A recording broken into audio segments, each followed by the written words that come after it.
and they come in the next hour and they said, "Sir, you're right. It was from the tariffs. We're a rich, really rich country again." But more importantly, maybe influence. If I didn't have the power of tariffs, you would have at least 4 of the 7 wars raging. I use tariffs to stop wars. If you look at India and Pakistan. આ સાંભળ્યા તમે અમેરિકાના રાષ્ટ્રપ્રમુખ Donald ટ્રમ્પને. Donald ટ્રમ્પે કહ્યું છે કે જો મારી પાસે ટેરિફ લગાવવાનો અધિકાર ના હોત તો આખા વિશ્વમાં 7માંથી 4 ભયંકર યુદ્ધ ફાટી નીકળ્યા હોત. આ પછી અમેરિકાના રાષ્ટ્રપ્રમુખ ડોનાલ્ડ ટ્રમ્પ ભારત પાકિસ્તાન યુદ્ધનો ઉલ્લેખ કરીને મધ્યસ્થતા કરાવવાની વાત કરે છે, જેના કારણે ફરી એકવાર વિવાદ સર્જાયો છે. તો બીજી તરફ હવે આપણા રક્ષામંત્રી રાજનાથ સિંહ 9મી ઓક્ટોબરથી ઓસ્ટ્રેલિયાના પ્રવાસે જવાના છે. તો આવો જાણીએ શું છે સમાચાર. નમસ્કાર, જમાવટ સાથે હું છું પાર્થ.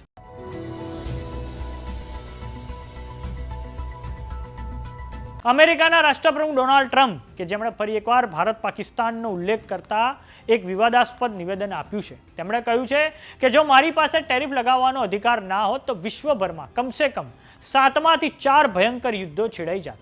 તેમાં પણ ભારત અને પાકિસ્તાનને જોઈએ તો તેઓ તૈયાર જ હતા. હું ઘણી બધી વાતો પર પ્રકાશ પાડવા નથી માંગતો. ટેરિફના કારણે ન માત્ર અમે એટલે કે યુએસએ સેંકડો ડોલરની કમાણી કરી છે, પરંતુ ટેરિફના કારણે અમે શાંતિના રક્ષક પણ બની ગયા છીએ. તો આ સાંભળો અમેરિકાના રાષ્ટ્રપ્રમુખ ડોનાલ્ડ ટ્રમ્પે ભારત પાકિસ્તાનનો ઉલ્લેખ કરતા શું કહ્યું છે. Nobody's actually seen anything like it. Would you shift your position on tariffs in response to whatever you Well, said? I mean, look, my positions turned out to, everybody said I'm right. They find billions of dollars that they didn't even know they had. Recently, they said they found billions of dollars and they couldn't understand. I said, check the tariff shelf.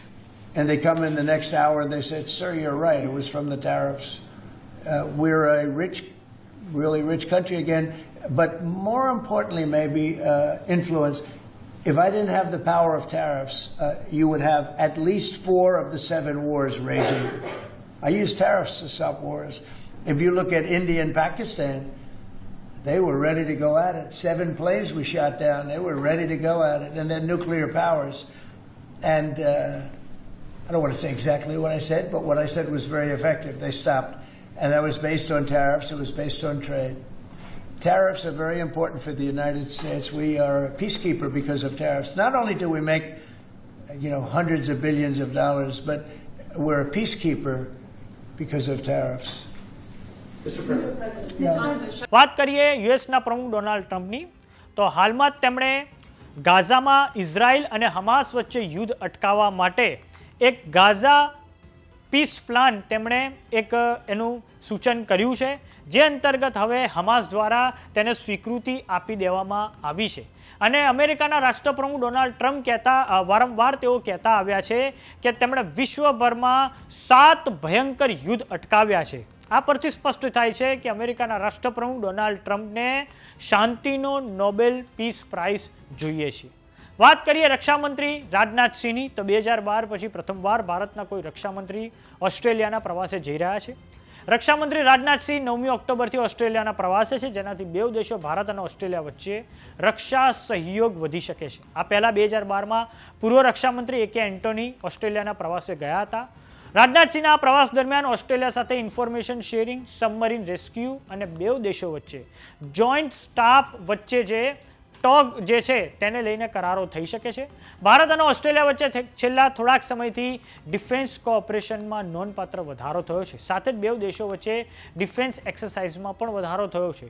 2014માં 2 દેશો વચ્ચે defence exercise અને meeting 11 થતી હતી, જે હવે વધીને 2024ના વર્ષમાં 33 થઈ ગઈ છે. આમ હવે ભારત અને ઓસ્ટ્રેલિયાના સંબંધો ડિફેન્સ સેક્ટરમાં ખૂબ ઘનિષ્ઠ થઈ ગયા છે.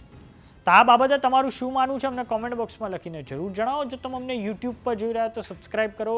જો તમે અમને ઇન્સ્ટાગ્રામ અને ફેસબુક પર જોઈ રહ્યા તો ફોલો કરો. સાથે જ અમારી વોટ્સઅપ ચેનલ આવી ગઈ છે, જોઈન કરવાનું ના ભૂલતા. નમસ્કાર.